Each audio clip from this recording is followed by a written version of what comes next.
You may have heard about my famous one notebook system, but here's what you probably don't know. There's actually two parts to the one notebook system. And if you don't do both, then it's going to fail you.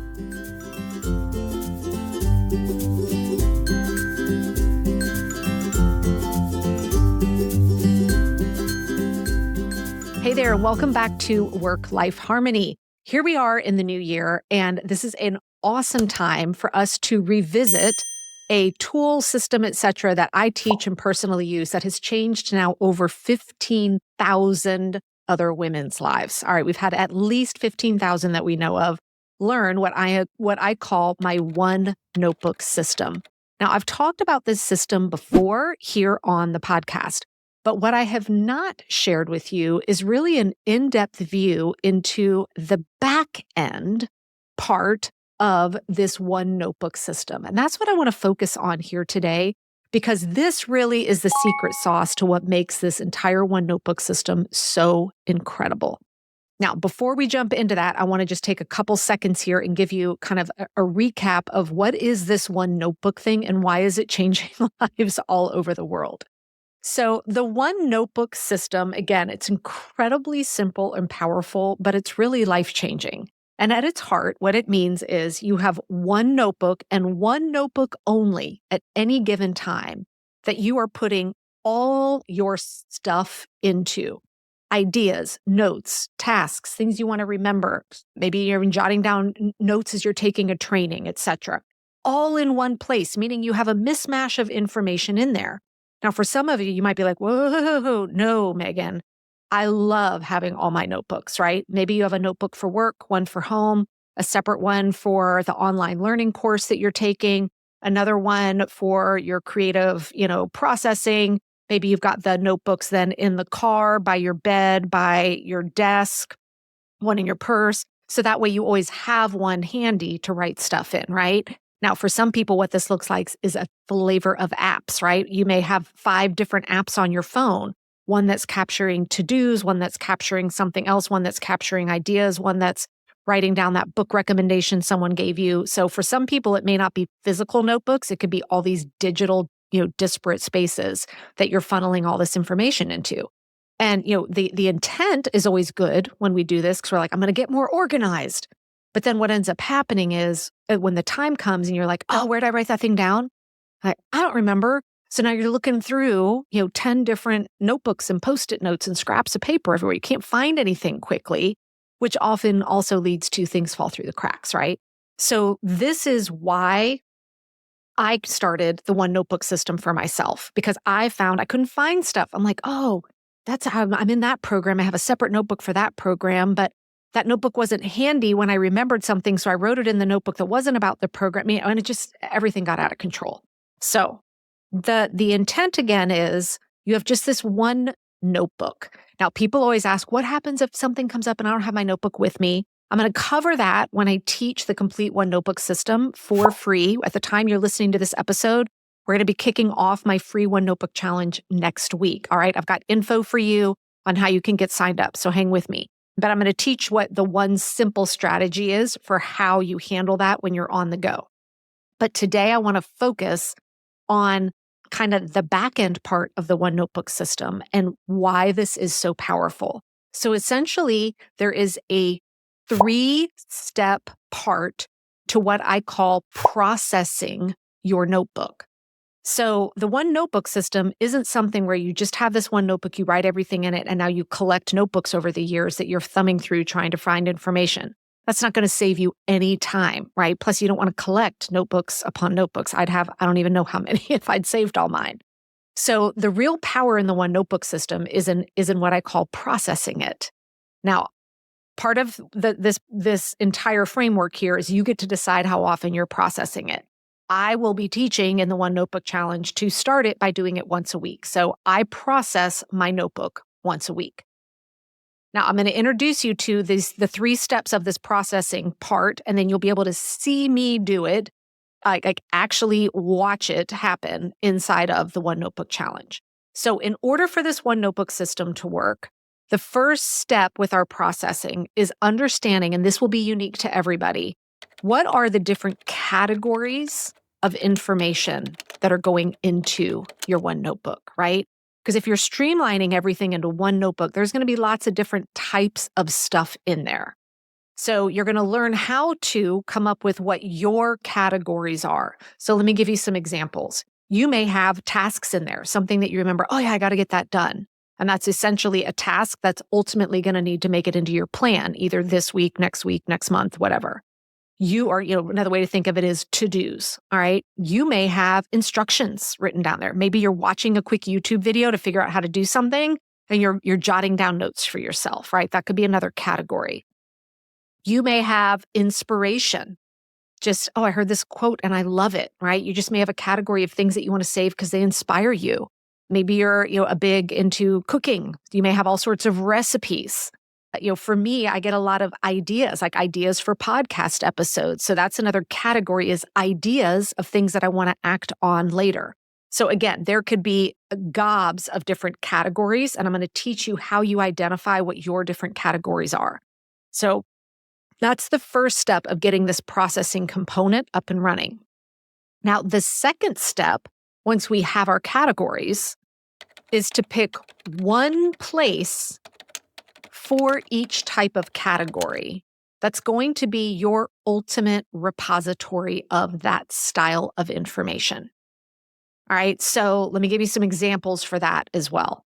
Maybe, let's talk about that first example of tasks or to-dos. You might be jotting something down, and then as you're processing it, you're like, oh, I need to get that done next week. Well, anything that needs to happen in the next 7 days goes right into my top planner. That's what I call my command center. It's what I look at every day that tells me what I'm doing and when I'm doing it. So if it's, needs to be handled in the next 7 to 10 days, where that information goes is I will then put it directly into my planner if I see that it got into my one notebook, not directly into my planner to begin with. As I am taking notes on, I'm always doing personal development. I'm learning new things. I take courses, all of that. If I need to type up notes from something because I'm going to need to reference them later, I have picked where I do that is in Google Drive. So I have a folder where I can type up notes, and I love Google Drive because I can search on it and always find what I'm looking for, right? But what I don't do is have one tool to store notes for this class, but then a separate tool to store notes for a different class, right? I'm picking one tool for instructional, that category of instructional stuff I need to reference later. Now, it might be, let me give you an example for ideas for the podcast, right? Here at the Pink Bee, we use ClickUp as our project management tool. So almost everything related to the business, either future work or current work, is captured in there. So I have a place in ClickUp where we store ideas for future podcast episodes. So as we're planning out our content, we know we can always look there and see the running list of ideas or questions we get from listeners, ideas you have. So again, what we're doing with this second step is we're saying for each type of info, where is that style of information going to live? And you're going to pick one, just simply one place.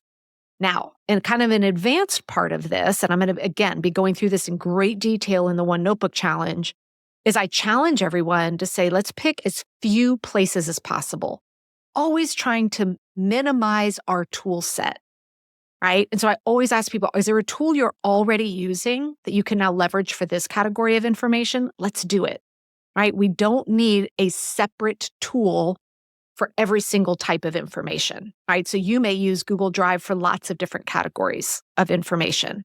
You might use a project management tool for lots of different categories of information, all right? And as you're thinking through what tool you would want to use, I'll always say people, okay, instinctively, where would you go to look for that? Like today, if I were to say, hey, where do you go to look for recipes that you want to make?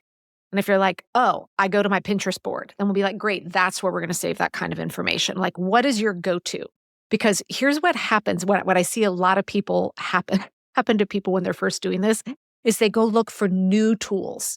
They're like, oh, okay, great. You know what? I heard about this cool app. I'm going to try using that for this style of information. But instinctively, they're not using it. They've never used it before. It's not a natural go-to. So then they use it for a couple days, and then it's 2 weeks later, and they're like, okay, yeah, where did I put that thing? I'm like, crap, I can't remember because it's not something that they naturally go and look to. Kind of an example for this that happened to me just the other day. Like I have a set place where I store gifts because I do a lot of shopping ahead of time, either for the holidays, birthdays, whatever. Because if I see something that I know someone's going to love, I grab it. And so I have a set place in our house where I put gifts that I have purchased ahead of when I need to like wrap them and give them out. Well, I had forgotten that last year. I was like, oh, I'm gonna do this other place that I've been using the same place for years, but I don't know why. But on some whim, I guess I decided that I was going to start collecting really early stocking stuffers and put them in a place that I don't usually store gifts. Well, did I remember that when the holidays came and I was wrapping up stocking stuffers? I absolutely did not, because it had been tucked away somewhere else for a couple of months. Well, now here we are in the middle of January, and I was doing some tidying up, and guess what I found? I found a whole bunch of stocking stuffers that never made it into stockings for the holidays because I wasn't honoring where would I instinctively go to look for that thing, right? I was trying to break something that was already working. So this is why we want to really leverage patterns and behaviors that we already have. So again, step one, and we're going to do this in great detail together, is understanding your categories of information. And then step two is picking one place for each category. So that way you don't have recipes in 3 different places. You don't have instructions across 4 different apps, right? Now, the third part of this is then figuring out what is your rhythm going to be for how often you process your notebook. Like for me, I typically do it on Friday afternoons as I'm shutting down my work life heading into the weekend. But I'm going to teach you how to decide what's going to be a good rhythm for you. Okay. So I just kind of wanted to give you a little bit of some insight into what you're going to be learning exactly how to do inside the One Notebook Challenge. Because if you decide to go down to just one notebook, one central place to gather all the info, that's only half the battle, right? We can't be collecting 50 notebooks all year. And then, what's the point of writing it down if we never act on it or we can't find it when we need it, which is why the processing part's going to be so key to all of this. So starting again, when this episode is dropping, on the following week, Monday, January 27th, is when I'm going to be teaching this entire One Notebook system for free. I do it in 30 minutes or less each day, right? And it's going to be streaming over on YouTube, so it's really easy for you to come and catch. If you want to join, just head over to megansumrell.com/one notebook. Spell out the word ONE, one notebook. I've got a link for you in the show notes. Again, doesn't cost a dime. We'll send you the links to everything. And on Monday, Tuesday, Wednesday is when you're going to learn the entire One Notebook system. I'm going to be doing a bonus video on Thursday. I'm going to show you how you can leverage a Rocketbook notebook. If you've ever heard of them, where it's actually ones you can write with, paper and pen, but then you can take pictures of it and it can turn it into PDFs. It can actually transcribe for you. So if you really want to be digital storage, but you like the idea of writing, you're going to see how you may decide to use a Rocketbook notebook.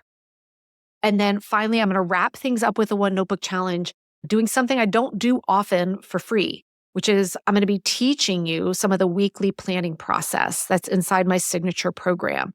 But I'm going to be teaching it with the lens of how the One Notebook system ties into this weekly planning process. Because these 2 things alone, my One Notebook and my top planner, without those, I would be an absolute disaster. And what I love is they're just elegantly simple tools and systems. So I can't wait to teach you everything you need to know inside the One Notebook Challenge. And if you're listening to this ahead of time, you can start proactively thinking about what are those categories of information? What tools might you want to use? And I will be sharing the exact tools I use. And guess what, guys? There's really 3 main tools. That's it for all of my categories, and a 4th one for a smaller subset. So can't wait to see you all there. And I'll see you right back here next week for another episode.